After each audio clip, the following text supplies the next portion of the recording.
Star FM Radio, same program with Traffic Talk. You're welcome to another edition of the Traffic Talk. I am your host, Kauso Baji. And with me in the studios, we have our panelists from various institutions and also specialization. We have Dr. Gazama, a road safety expert, with me. We have Mr. Bah Aliu from the Front Star Driving School. We have Mr. Honorable Omar Bah from the National Youth Parliament, and also Mr. Willan from the Transport Union.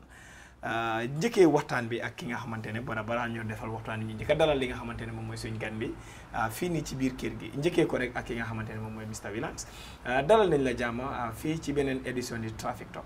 Asalaamaaleykum wa rahmatullahi taala wa barakatuhu mbokki Gambia mbokki follow ati programme yi Traffic Talk seen mbokkal Abdou Wilane ñu ngi nuyu ku ne sa tur ak sa santa dina waxaat rek ne ñëwaat nañ ci waxtaan bi nga xam ne waxtaan bu am solo la parce que waxtaani kaw yoon bi waxtaan bu am solo la parce que kaw yoon bi foofu lañ mun a demee ak ñëw ñu ngi leen a wax rek ne ngeen taaxeerlu déglu asalaamaaleykum wa rahmatullah. Walaikum salam wa rahmatullah. Dr. Gazama ngejia another edition of Traffic Talk. This is now becoming a home for you, Doctor. Baraka Kausu nga jama be men benji be ka min be la moy ka be konton na toni konton la. Bal bismillah programme mo into programme kumaba comme William ya fo nyamen be silo la ko la kachakan silo la masibo wala mantoro men kata accident won ka men accident wala kachakan to ngal bismillah wala baraka baraka bake Dr. Gazama. Honorable, you welcome to Traffic Talk. Thank you very much, Kausu, and thank you to our listeners, our viewers out there. This is Omar Nyang, the Deputy Clerk of the National Youth Parliament. It's a pleasure to be here, and then pleasure to join a very important expert here to discuss about road safety. This is timely, and National Youth Parliament is happy to associate itself with this very important event. Thank you. Indeed, it has been the leading youth network when it comes to the advocacy for civil roads in the Gambia. And then this program will always recognize that efforts that the National Youth Parliament has taken from day one today. Sibir Kergi, am nañ ki nga xamante ne moom mooy Mr. Bah Aliu from the Front Star Driving School. Thank you very much, Kausu. Si dalal boo ñu dalalaat foog na comme noo ko waxee rek fii suñ kër la. Absolutely. Di nuyu rek docteur ak Mr. Wilane ak Omar ku nga xamante ne ñoo bokk plateforme bi tey. Di nuyu askan bu nga xamante ne foo munti nekk foo munti toog di seetaan programme bi ñu ngi leen dalal di naan wax ne ngeen taaxee pour déglu waxtaan yu am solo yu nga xamante ne yooyu lañ fi dégmal tey. Jërëjëf. Last week we've discussed about car drifting and safety. The protection of life and property over legalities. We knew very well that drifting is something that has overcome the young people of this country, more specifically those within the Greater Banjul area. It has gone beyond a person. It is now coming to be a possession that young people believe in the evening, if they don't drift, probably their driving skills will be incompetent. However, we've looked into the last program. How can we make it safe? Then how can we regulate it? Because the protection of life and properties is everybody's responsibility. Though the core mandate it's in the police. Today, we're looking at another component, that is young people and road safety. Because most of the people that we see involved in this accident are mainly those within the youth age bracket. Considering the youth policy and the other instrument that we have in the Gambia, a young person or a youth is someone who is within the ages of 13 to 35 years. And these are the people mainly we see from 18 to 35 years involved in vehicle crashes. But sometimes even they are as a result of victim of road crashes, even at a younger age. Dr. Gazama, as a road safety expert, why is it that most of the time when road crash or road incident occurred, young people, people within this age bracket, are mainly the victims, sometimes the perpetrators? Thank you very much. I think this is a global phenomenon. Globally, it's the same. What we have on record is that if you unpack, if you break down these, statistics on road traffic deaths, it's alarming. It's alarming because the number one killer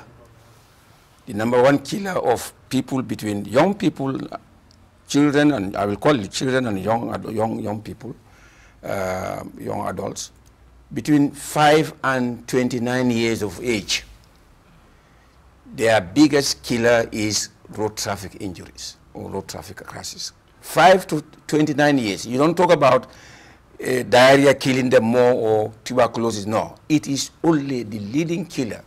The leading cause of death among them is road traffic crashes or road traffic injuries. Can you imagine? 5 to 29 years. Now, what you're saying is that is the cream of our society. Absolutely. Anywhere. Absolutely. If you translate it into, into Gambian context, how many people? You're talking about hundreds of thousands or almost 1 million of people in that age bracket.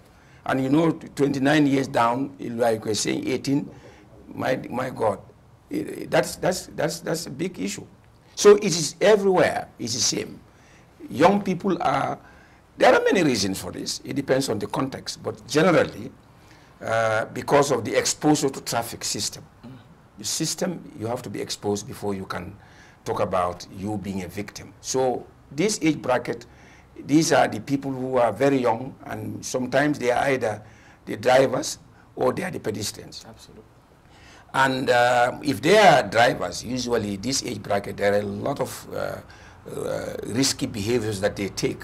You know, this is the age bracket that, you know, young people, sometimes they explore. Yeah. These are the people who might be, you know, either, drinking and driving, or maybe under the influence of alcohol, or they are speeding. And usually, especially when they get hold of very fancy cars, these very modern cars that they fly. Yeah. And usually young, you know, the temptation is there among young people, you know, Bayern, you know, you see I'm saying, you know, they have sort of a competitive mind.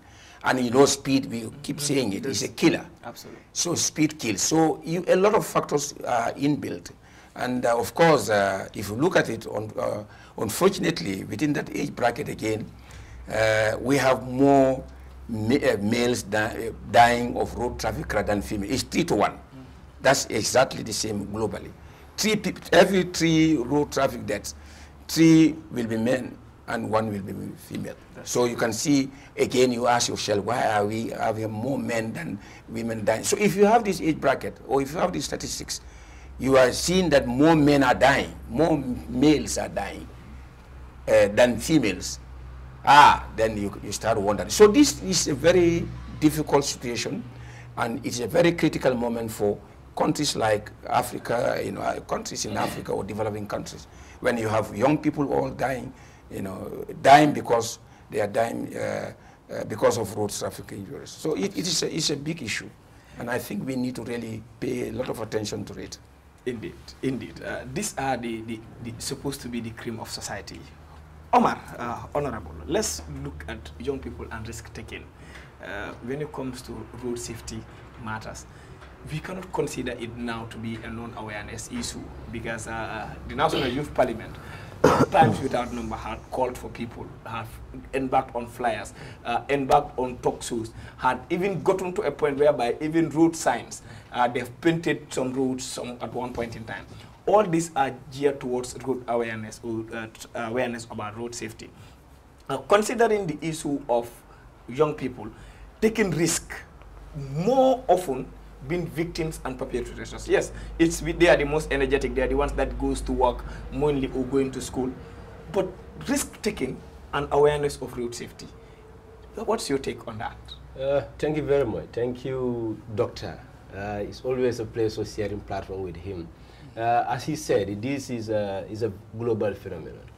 And as a young person and as an advocate body, that's the National Youth Parliament, I think we've been doing a lot of things regarding road safety. But again, if you look at these statistics, and look at the narratives that are happening recently, you realize that there is still gaps that we need to step in, be it youth organization, be it whatever institution. This should encourage our collective participation. Absolutely. To ensure that, because at the end of the day, once you look at the way, the behaviors of our young people, as you said, as the statistics stated, young people are the biggest victims of road accidents globally, both in this country, outside Africa.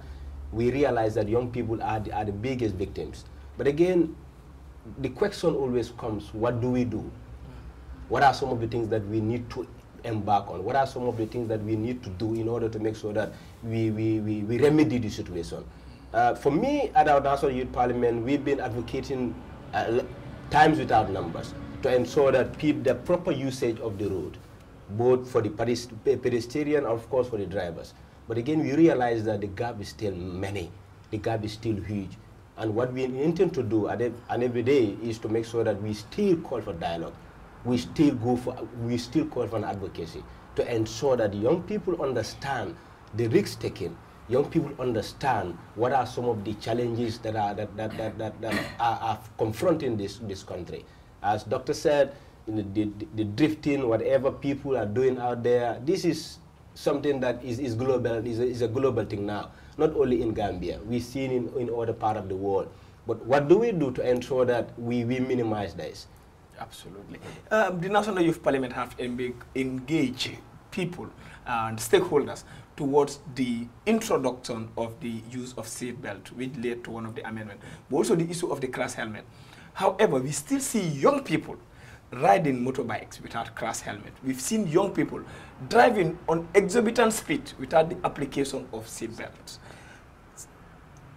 What's your take? And yes. What can we do to a certain degree, reduce the risk involved? Good. It's very important. The seatbelt and the helmet, as we said, came as a result of our advocacy. And then we push it to the National Assembly, it becomes a law now. But again, you realize that it has not been taken seriously. More specifically by us, the young people. Absolutely. So that's why I said there are gaps. It's not that the instruments are not there. The legal instruments are there. But again, the educational level need to be increased for people to understand what are some of the benefits of using seatbelt and what are some of the benefits of using the helmet. We've been, I think, back in October, Doc, we had a national road safety sensitization. These are some of the messages that we have sent across. But you realize that people don't even know why the seatbelt and why the helmet. I think in order part of the discussion also have the legal instrument also been enforced by the police. Enforcement. Yeah, the enforcement level is, to my own understanding, is very, very low. If you look at, you pass a checkpoint, a police been seen you without a helmet, and all that they do is you grab few 150 or 200 from you and let you go. So it's like people understand, they realize that this is not becoming a very serious thing. And if I pass the police checkpoint, let me just give them $50 or $100. So the laws are there, and there are loopholes in the enforcement, exactly. And therefore that is not also adapting to the behaviors. There is two folds. Exactly. The young people, we have a behavior, we have to like the responsibility Absolutely. to protect our life and properties. So if they don't enforce it, shouldn't we? Of course we should. Okay. We should. Mr. Ba, ñu xool li nga xamantene, I know we will divert it into the local language. Ñu xool li nga xamantene moom mooy driving schools ak li nga xamantene moom mooy kaaraange ndaw ñi. Parce que yàlla def na lu ëpp si driver yu ees amaguñ experience ndaw lañ. Am na léegi daf dee am benn ñi nga xam ne dañoo dem ba passé the age of 35 ñu doog a jàng moto. But mostly these are people ñuy jàng moto ees ñu fall si within this age bracket lañ. Amaguñ experience in driving. Some of them they aspiring drivers, some of them are new drivers. That driving school we see white tie they watch al ñu they bu ne jangal guy also pour ñu understand not only the laws but the risk involved si li nga xamantene mom moy young people not understanding the traffic navigation properly and certain speeds or certain other risk that they will want to, because legi ni doctor wax nako sometimes it's even about testing the limit of the speedometer. I know very well, most of us have done that. Orega, gazette. So when you know, nakalati, ikata silo mambang, imam futa ikata daming, gazwalo bidi, adete the wrong. So these are things that most of us has done, not knowing the amount of risk involved. But you enjoy doing it because danga dega kena mo na high tech na ko si 160, kena mo na high 165 la ko tek, kena mo na no 170 la ko tek.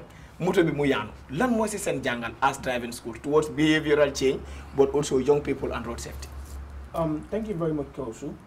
Foog naa laaj bi am na solo bu baax a baax tey soo xoolee réew dem kanami réew ndaw yi dañ ci am solo bu baax a baax. Absolutely. dañuy contribute a lot si dem kanami réew waaye soo gëstoo tuuti dangaa xam ne ñun réew buñ nekk ñu jël Gambia as an example dañ am lenn lu nga xamante ne mu ngi si ndaw yi du dee yóbbu kanam réew mooy ñàkk yar discipline absolument dafa contribute a lot soo gisee tey réew yu bari dem si kanam mun ngaa jël exemple of Asian countries yi Asia bokk na lu tax ñu dem si kanam mooy discipline they are one of the most disciplined nations so mingule ak seen nit ñi soo liggéey ak ñoom da nga xam di level of discipline waaye discipline nekkul ne rek mooy nit mu ne la bàyyi lii nga bàyyi ko gis nga loo xam ne waruloo koo def nga ñàkk koo def loolu si yar la bokk absolument war a def dara si on time nga def ko si waxtoom si yar la bokk kon loolu jàngeen bu nga xamante ne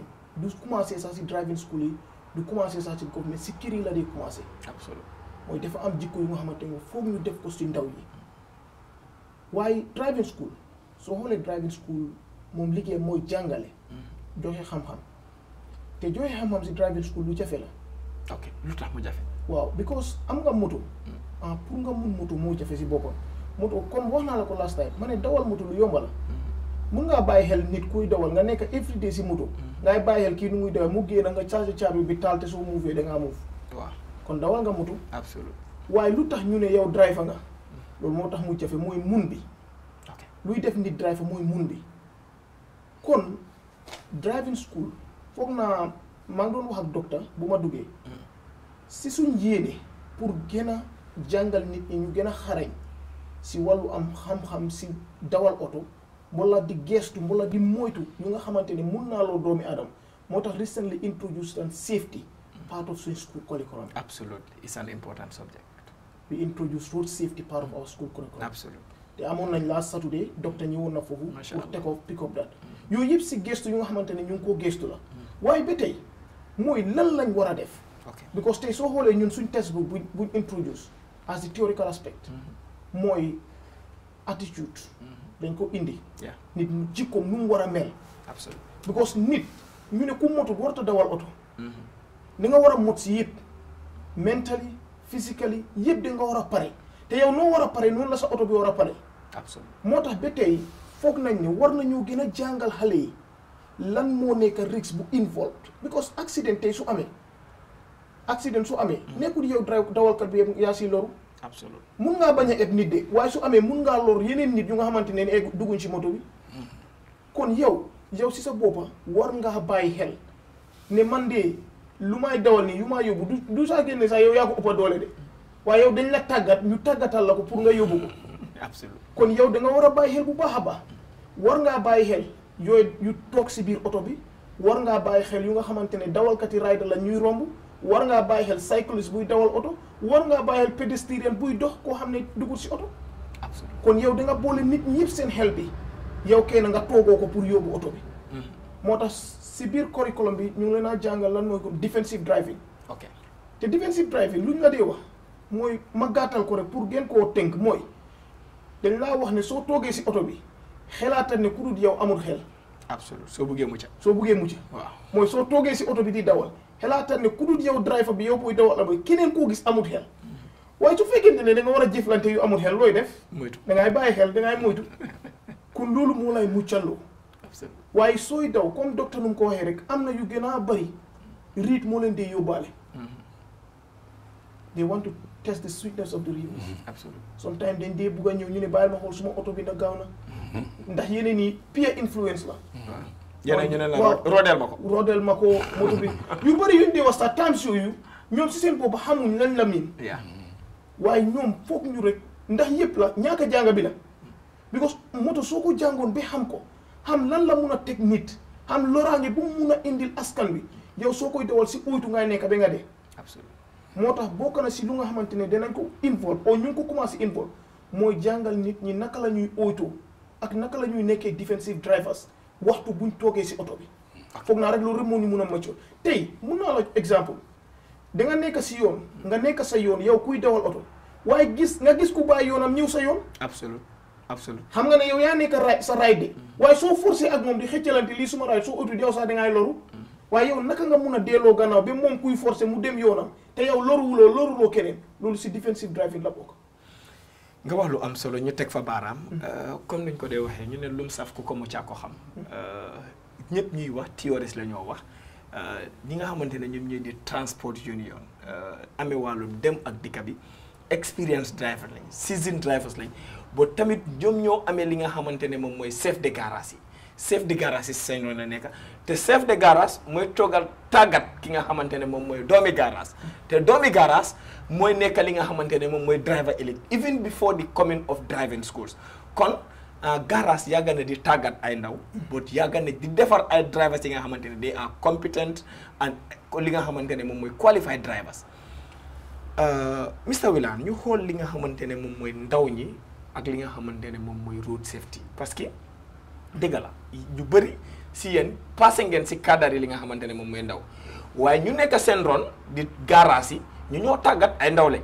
ba pare ñii ñoo war a eb nit ñi to the international level ñii ñoo war a jëlee nit yi ak bagages yi from one point to another te ñoom dañ am role to make the road safer lan moo si seen observation ak lan moo si seen jàng. alhamdulilah rabbi alamin Kawsu dina rafetlu trop pour tontu si laajte bi nga laajte ni ndaw yi ak seen kaaraange ci kaw yoon bi mu nekk lu am solo parce que ñun ñëpp d'accord nañ ne ndaw yi ñoo amee réew ndaw mooy yóbbu réew fu mu war a àgg ndaw yooyu nag foog ñu tàggal leen tàggat bi nga xam ne dinañ xam lan mooy seen warugal seen réew comme Mr Bal ko waxee tàggat bi li ci jiitu mooy yar gis nga amuloo kenn koo mun a jàngal ak façon jàngal bu munti nekk wala métier bu munti nekk su fekkee borom amut yar yar nag ñaareel suñ ko waxee dañ foog ne rek comme dóor mooy yar déedéet li nga xam ne da nga ko war a def nga koy def ak li nga xam ne warloo koo def te bul ko def foofu la yar commencé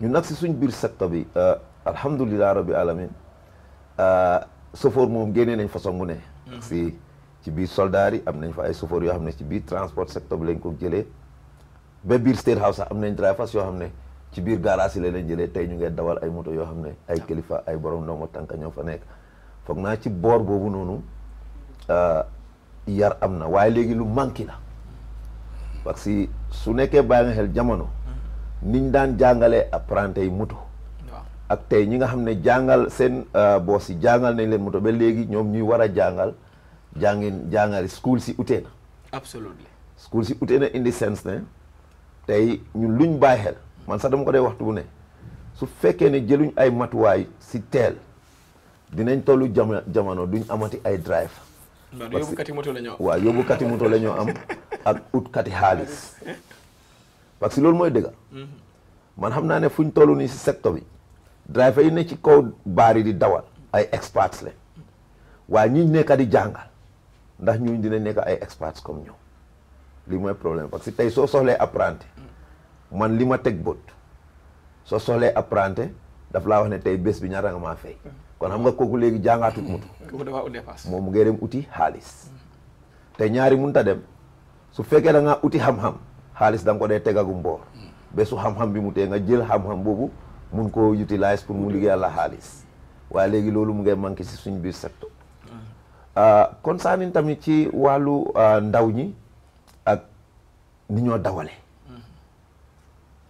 foog naa moto ku mun moom lañ ko dee jox duñ dee jox gumbo pour mu dawal moto duñ dee jox laago pour mu dawal moto duñ dee jox té pour mu dawal moto nit ku mut lañ dee jox pour mu dawal oto te nag oto tamit ñu bàyyi xel ne ñetti affaire moo si nekk oto safara la ndox ak ngelaw mooy oto parce que tànka yi oto bi di dawee ay ngelaw moo fa nekk liñ ci sol muy essence wala ndox benn tey turi ndox lañ ko mun a uyee engine bi ko taal safara la yow mi toog si kawam yaa ngi teg sa loxo si kaw safara toog si toogu bi nga toog si kaw safara teg sa ay tànka ci kaw safara yow yaa war a njëkk a nekk ku war a bàyyi xel dan ifin ñi nga ëpp waaye nañ bileem driver yi tuuti waaye léegoo-léeg tamit naa bileem ñi nga xam ne ñu ngi leen a ëpp comme ñun ñu ngi si commercial industry bi am na kenn kuy dugga si fekka moto baa ngi fees del mu ñëw rek ne driver dawal time laay dawali loo fi daw rek xeeb naa ko driver bu mu nekk ndaw xëy na moom tamit mu ngi góom si dooleem mu ngi góom tamit si ndaw yaayam ak cawarte fa roode nañ moto bi waaw te moto bi roode na moom li moo def rek moom benn kaddu boobu la moo dégga maa ngi yaakamti dama war a dem meeting rek teg na ko fa yaa ngi gis lii yëpp dafa nekk facteurs yoo xam ne daf ñu day isil ay sooxe si kaw yoon bi man dama foog ne kaw bii transport bi gannaaw dañ ko bokk parce que kenn mënut a def fekk dugaloo si transport moo xam private nga kaa nga amee wala commercial kon ñun ñëpp war nañoo am that commitment towards safety parce que man dama gëm ne safety is everyone's business. Mr Wilane am na benn si driver si garage lañ doon waxtaan. mu ne jamono bu jàngoon nekk di jànga driving. bu moo neex mooy da ngaa dem nangoo surga ji. mooy da ngaa dem nangu ñu tàggat la. bu léegi da ngaa gis ki nga xamante ne magam dafaa nekk fele bitim réew mu yónnee moto tànn ni dinaan la jàngalal ma diw moto kooku jox la ne in 3 months or in 2 months or in 1 month kii dafa war a liggéey te mu ne ñooñu ñuñ koo jox mooy driver la ñoo jël jox ko moto naan ma ne jàngalal ma diw moto parce que in 2 months dama bëgg mu daw dépense.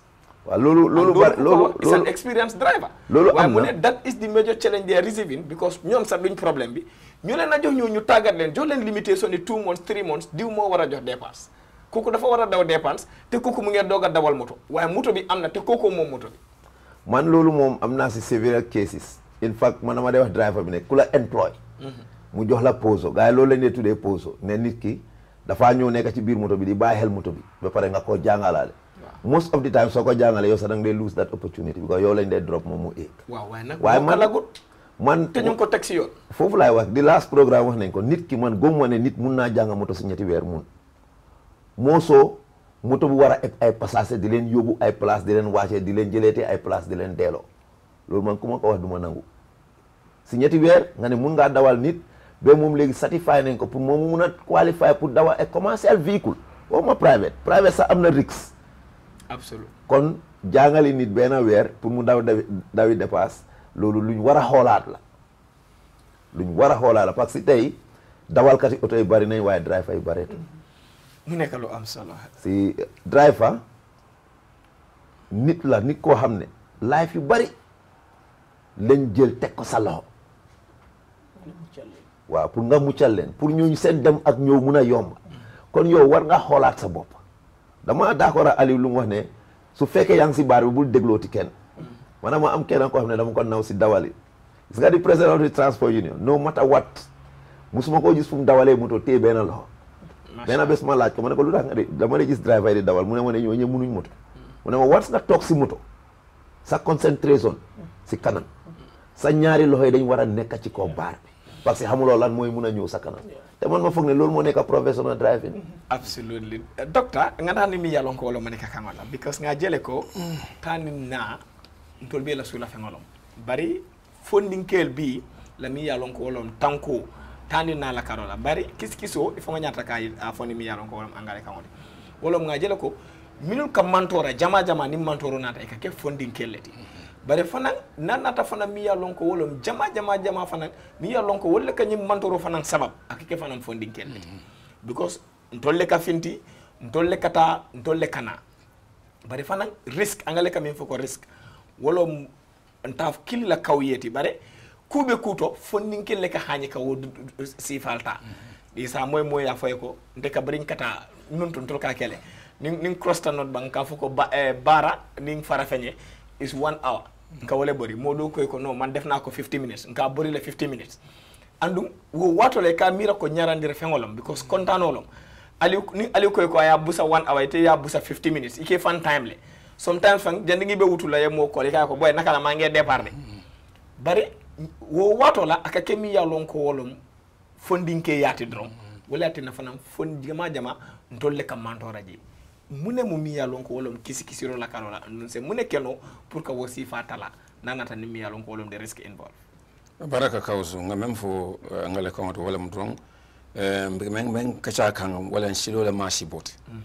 silo la masibo insa vono accident bara manyana fok kam fonna ko manyana kala accident absolutely manyana yin fula accident kadu alandaro alal ko be dida bari alay hadaba dinda ay dida ay hakilo la dinna absolutely ni aja nin dafen dol botan nyobala ni shajel ko wulula kan ka wulu nyame falol ko wulun ka wulu nyam bar munem fata hakilo absolutely oto alay hakilo di la pitu abanta de a bere di la kew ya tutan to lebul ngo hakilo nga tamandi a nyama fo ma tamanda nyam nyinam problem moto yo ngamem fo wala mu ama sibo bebe danding funding kawol dindingol nim funding kawol lon nale maytani wala mu men si be sanji lulu kata sanji morning koronto ika fa ila fa ka su men na ba number 1 men ke fa wala nyi silo la masi bot nyi accident woto o kolata ba ka sanji lulu kata sanji morning koronto wol mu munelti wol mu dinni wollati wol mu yere mere wolti wala mu wala mu ni mo samsal wala mu na banko la fanko bolal bulu ni wol lanjurta ni wol be fata ma si bola wonata woto ko si hakil to woto bak woto ya itande ko ni mu fennete mealon ko mo kilin do kunde de mo belelo do kumude ndol men ka diamu janka yamarol ka don bari kawlu ka kuntuntey ka bantambilo ken ni wol tema mo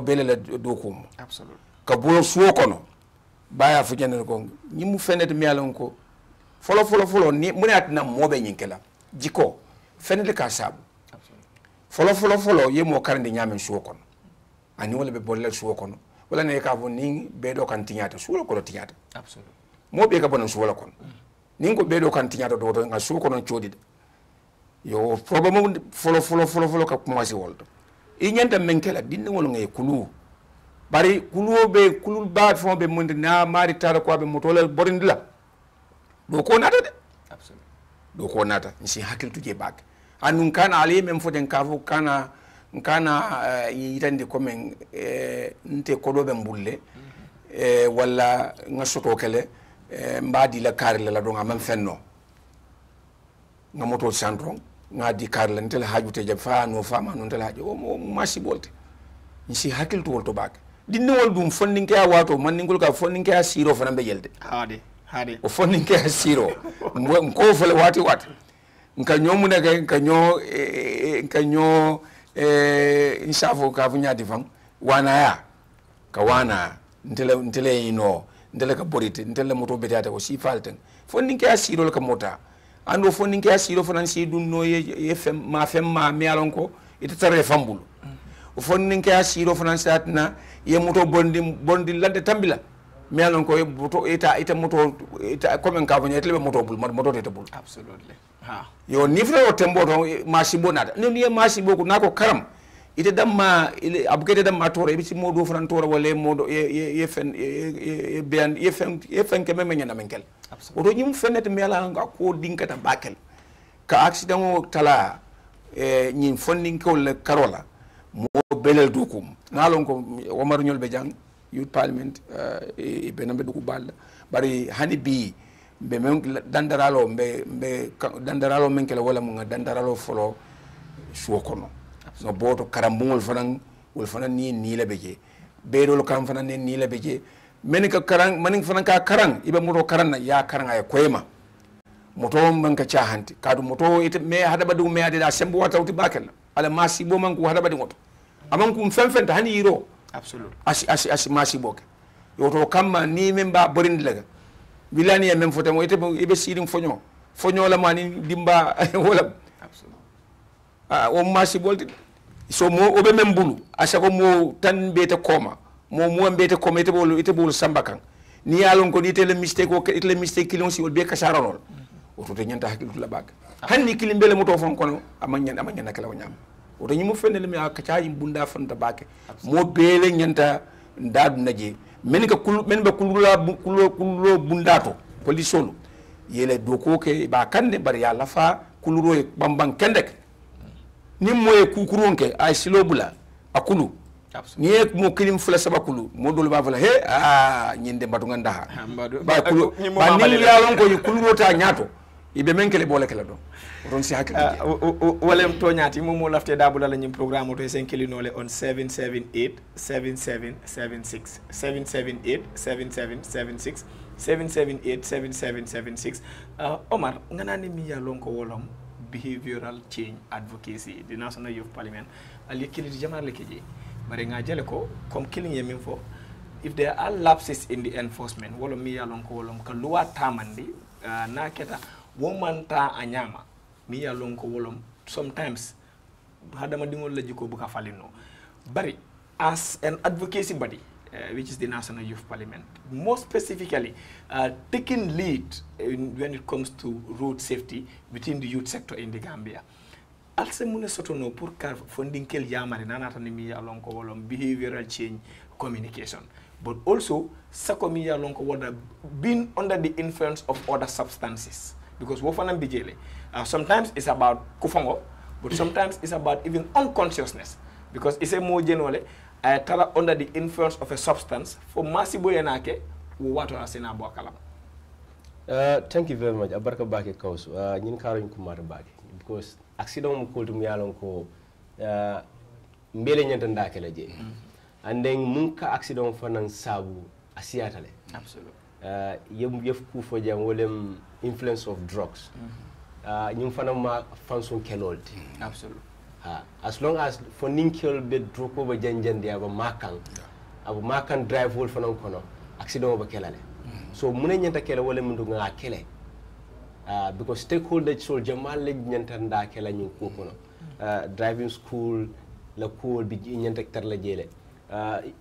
Transport union fanang be mu stakeholder so le National Youth Parliament, authorities so media household mo yalon ko e be nyi saro kono. We are all stakeholders in this fight. So kaje ko the National Youth Parliament ntum advocacy body mbuka luwada dano because o sembo man tarambulu banka munne ken ka advocacy lake en karna advocacy talen ka channel to the National Assembly mi alon ko ni relationship kendo le soto and then if faran ka tano le ya push to the another level because it only sembo soro pour kan luwada da bajele ko National Youth Parliament na doko wala tin na bitem nga seat belt o soto.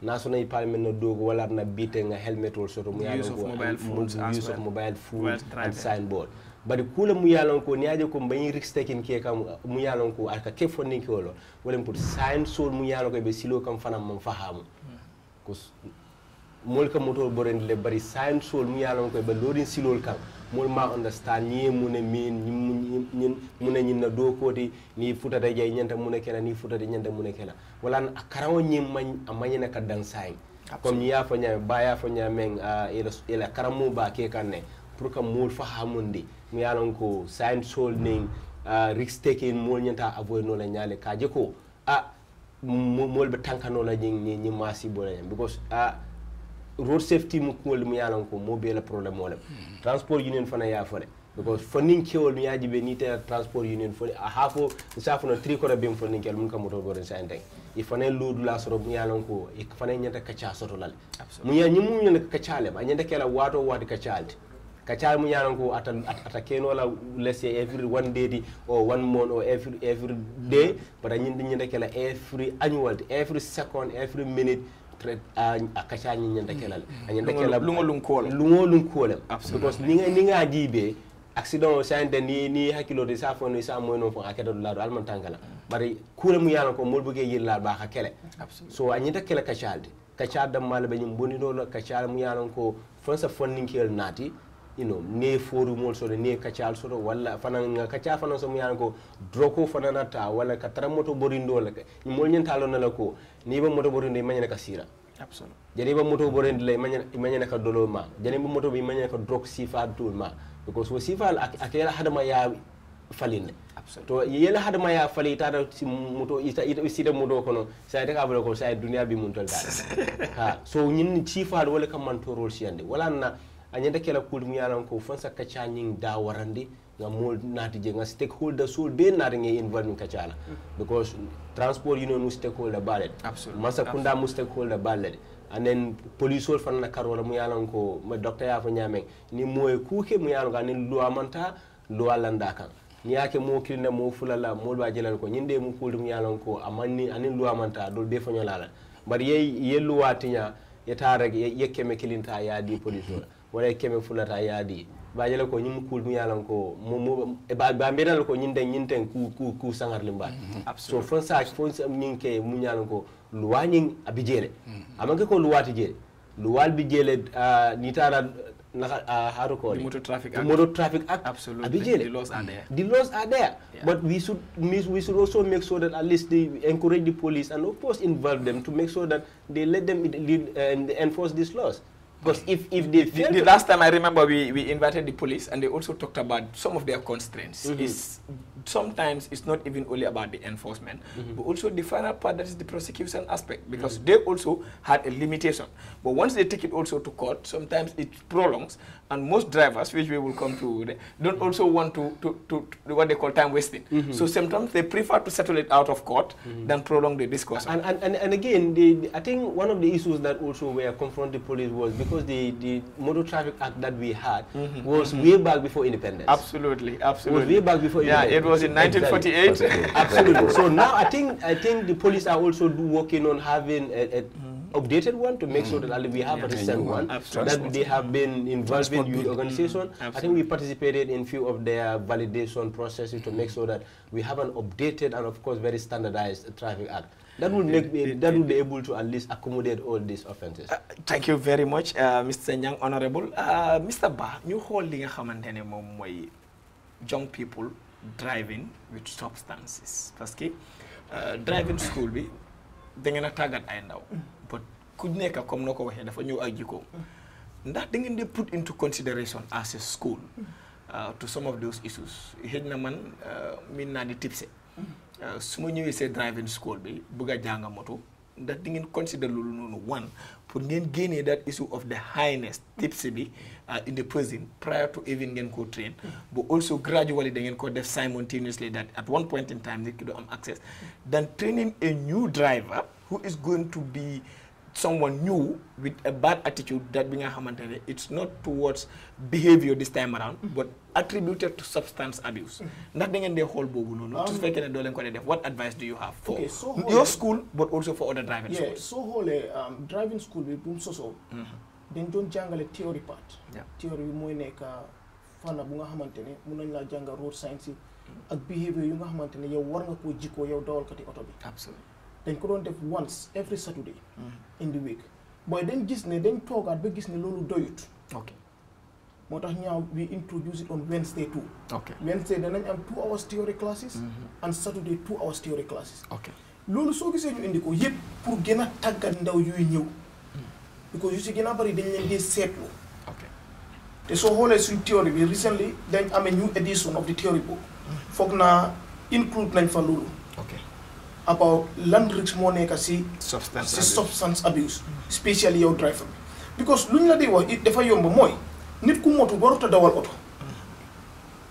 Mot nag du si sa cër rek, even si sa xel bi dafa war a mot. Waaye su fekkente ne jël nga lu nga xamante ne day tax nga mota di si sa xel kon yow waroo dawal oto. Si jamono boobu. Moo tax yu continuous kon lu ko sawee continuous jàngale la. mooy wax ñu ne nañ fat am na yu nga xamante ne xam nañ de. waaye dañ dee dem sax ba nga foog ne yii xam mosuñoo xam dara. moo tax fàttali wante dafa war a am. Stakeholders yi should come together. ñu involve yu nga xamante ne they are expert on various areas. Because information is fundamental. Absolutely. That's why I say it's information that we need. If you are misinformed, we misbehave. Absolutely. Most of the time, people misbehave because they are misinformed or they are not informed at all. So, da nga gis ne tey soo seetee ndaw yu bari dafa am lu leen di dugal even si dugal ak drug abuse ak yooyu waaye driving school bi ñun soo ñëwee dañ la dee tàggat. Because doo mos a ñëw nga tuux nga mandi mbol ngay ñu jox la suñu oto bi nga dawal ko. Loolu ñun duñ ko def. waaye lu gën a am solo luñ mun a def mooy ndax mënoo topp ku nekk foo nekk nga ne ko waroo def li yow da nga leen ay won ne lii waruñ koo def lu tax waruñ koo def mooy lii ak yan risque ñoo fa nekk. su fekkente ne yow nag jàngal nga ko si loolu dem na ba toog gis ne risque bi moo ko gënal na dee kon kooku xam nga personal decision am la jël. Absolutely waxtu mu ñoo xala xooj.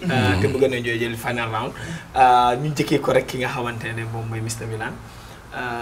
Young drivers and peer pressure.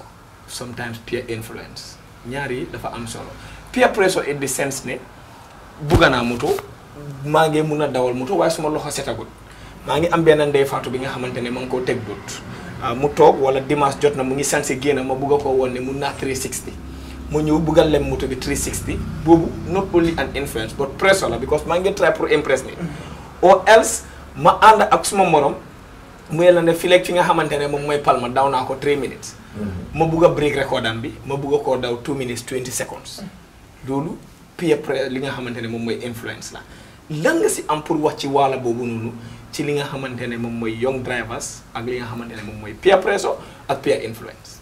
well waa ngi wax fànn bu am solo nga roy nga suñ ne peer pressure rek wala peer influence rek roy la nga nag soo demee ba di roy dara royal li rafet royal li gën ci askan bi ak li gën si yow lépp ñu ñoo roy rek nañ di roy li baax nga kii mun naa def li war naa ko mun a def fayal xam naka la ko mun a defee bala nga ko mun a def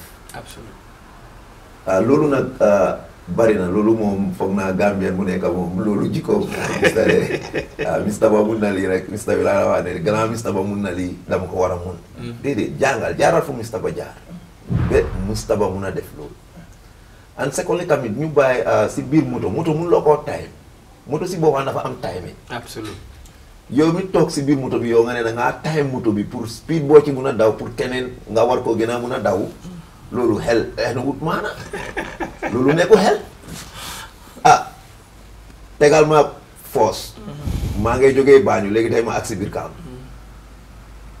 te nga ne da nga war a dem naa ni force boobu noonu are you with your sense ndax yow xam nga loo nekk di def ma ñëwaat rek ci this man li wax na tamit ñu bàyyi xel si road science man dama foog ne su fekkoon ne képp ki nga xam ne yaa ngi si kaw tali bi di dawal yaa ngay waxtaan ak road sign yi nga xam ne ñoom ñoo nekk di laaka yow laaka bi tali bi di laaka am na daw yooyu daw warloo koo daw parce que foo dem rek nga gis tabla yi laa wan ne à 30 mu laa wan 40 waaw mu laa wan 50 mu laa wan 60 yow nga bugg a daw 170 te gis la benn tabla bu la may loolu foofu loolu sens loolu tax ma ne foog ñu tàggat xale yi mun moto ak dégga laaki moto du benn mun moto ak dawal moto du benn moto nekku ne danga see dugga rek def lu la ne looloo tax police bi nekk ci kaw yoon bi loolu tax ñu rédal ko ay loi tuddee ko di moto traffic act bi def nañ si ay jéego yu bari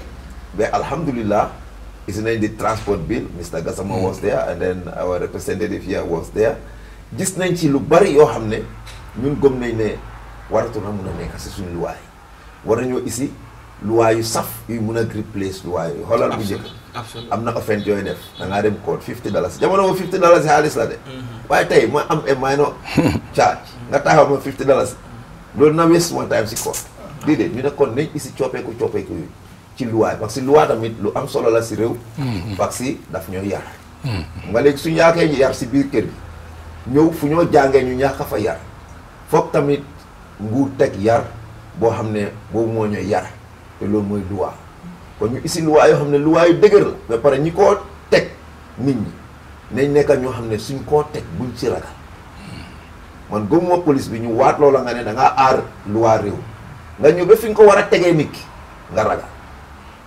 kon yow gëstul nga xelaataat sa bopp lan nga waataloon pour askan ñu bàyyi tamit xel leena ne di influence di dugga ci liggéey biir police bi man gëm naa ne su fekkee ne am na koo xam ne dafa yaaxal sarta yi nga xam ne moom lañ joxe ci kaw yoon nañ bàyyi police bi liggéey su liggéey am ba liggéey bi mut mu àgga ci koot nañ bàyyi koot tamit def lu mu war a def waaye suñ fekk nanguñ police bi liggéeyam wala duñ nangu kees yi àgga koot kon yar bi nga xam ne loolu lañ tënk ci lu waaye dafa ànd xarit ñu mun koo seere mu nekk lu am solo Dr. Gassama finally be min jibe la wolom mi yalon ko wolom nse mu nekkeno bari nga problème ol indicate le nse mu nekkeno ka nyim problème ol hani nimme mu me bang pare ka tala mu ne be kala di remedies di solution o nyi because nga lon ne ko fondinke la fondinke ya nim fondinke be mendinga ala su fol be bambandi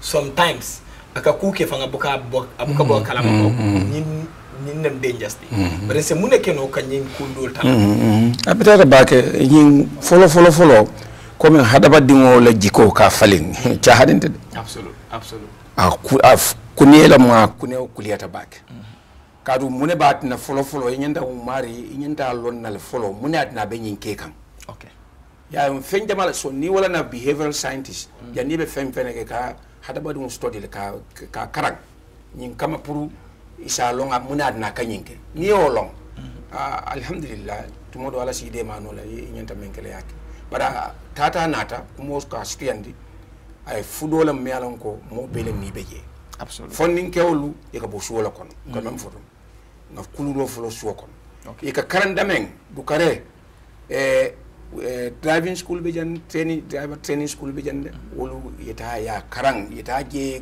londo nyene ka moto borindi anin driver ya komi ya fo nyama nga kelinti ali nga kata din ngolu nga kana hawji nga kodola gibe anin wana ya hani ali nga moto karanga e koyma nga na traffic kono nga traffic ko fana respect nga bunya silo e même fo silo ka dia munye ay même fo nga tamala men fana ka silo fan mun fa silo la o fana ndabe jël absolument bari driver do la mistake ko katna aka sun pedestrian old oto sa ni mo bele ni be kono men ka silo kuntu du kare ye hakiltu e nyanta silo kuntu la nyame ni o fana man ka nyama o fana be problem do samal nan oto ko wala na ni road safety ni yin ko may mo nyana bunda kilima de ntem funding ke wala to nyala ko wala fa kendeke bari mo bele ni beje silo break do de dalal fana ni beje le silo men yalam ko ke muna fangala o fana ni beje fo mu sabe de tielte bam fo mu masima tielte bam fo memmen de le ni beje nga kata bak walem toñati mi yalon ko wolom tanko mu mi yalon ko wolom momo la sola femati honorable before we will come to Aliu honorable finally in conclusion what can we do as means of reducing the risk of young people when it comes to motor traffic crash now that most experts are agree that it is no longer accident but these are crash issues what can we do to reduce the risk involved more specifically with young people thank you very much thank you very important question traffic should be everyone's business everyone's business in this fight not just the police, not just the transport union, not just the driving school that are training people professionally to drive. It should be everyone's business to ensure that we fight against this menace because it's claiming lives on a daily basis, and we've been witnessing how horrific these things are happening. I think what we need to do, part of what we need to do is to increase the awareness level. Okay. Yes, we need to amplify our voices to educate people out there, and like I was saying earlier on, stakeholders should all do this together. In our own different institutions, in our own different spaces, we should still amplify our voices to educate people that are using this. Those that are training people should also increase what they are doing. The transport unions should also increase what they are doing. Education here is very, very key. This is a very important weapon that we can all use to change this if we increase the educational level. And the other thing that we can also work on is to have a dialogue, to have a sensitization. As Doctor said, it's not only the drivers that we need to talk to. We also need to talk to the pedestrians, those that are using this way. Absolutely. Sometimes it's very funny, a driver will come in and you said, "Soma lale, if you touch me." A pedestrian will say this to a driver, and this is absolutely very, very funny. If that driver happens to touch you, what will happen to you? The law will be there. Exactly, the law will be there, but are you going to witness the law taking its course? So I think we need to also talk to the pedestrians, to a proper use of our roads. Sometimes you also realize that there are zebra crossings, and people don't even understand why those zebra crossings are there. The pedestrians will use a different areas to cross instead of using the zebra crossings areas. So these are areas that we can all, amplify our voices around and make sure that we educate people, we sensitize. This should be a continuous process, not just 1 day or 2 days, but this should be a continuous process, both at work, at our home level, and of course, at our garage and our schools. Indeed.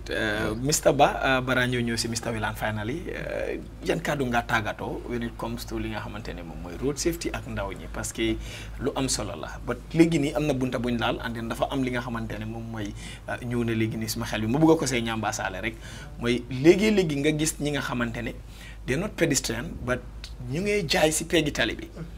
Legi dina ñëw be block part of li nga xamantene mom may tali bi and then the word bu mu wax ni soma laalé mo ci yobu suma xel. And this is something that happens within a garage. Dañuy ñëw xam nga garage moom foo ko sampa garage noonu dama xamul moom lu ko boole ak jënd ak njaay waaye garage ak jënd ak njaay ñoo bokka but this happens at garage si Bundung bi opposite bi Bundung police station nit ki mu ngi teg di jaay but fu mu teg bagage am yi entrance la like fu mu moto yi di duggee la kooku mu ngee revise di ñëw yow kuy revise mënut laa gis in full mu ngee taxaw di wax kooku noonu da ngaa def full soo laalee bagage yi di nga ko fay what is your take with such types of behavior in a place that is designated to be a garage? Okay, what I will say once again, thank you so much for having us here. But it is very important. What I will close with is people respecting the road signs. This is very important. Absolutely. The respecting the road sign. It's not about like, the road signs we say they are representing the police. Not anywhere you can have a police officer 24/7. Absolutely. But you will see drivers driving, you go up to a place, this is no U-turn. Before they reach at that junction or that curve, they will be peeping whether there is police or not. Absolutely. Sometimes if there is no police, they will just give a U-turn.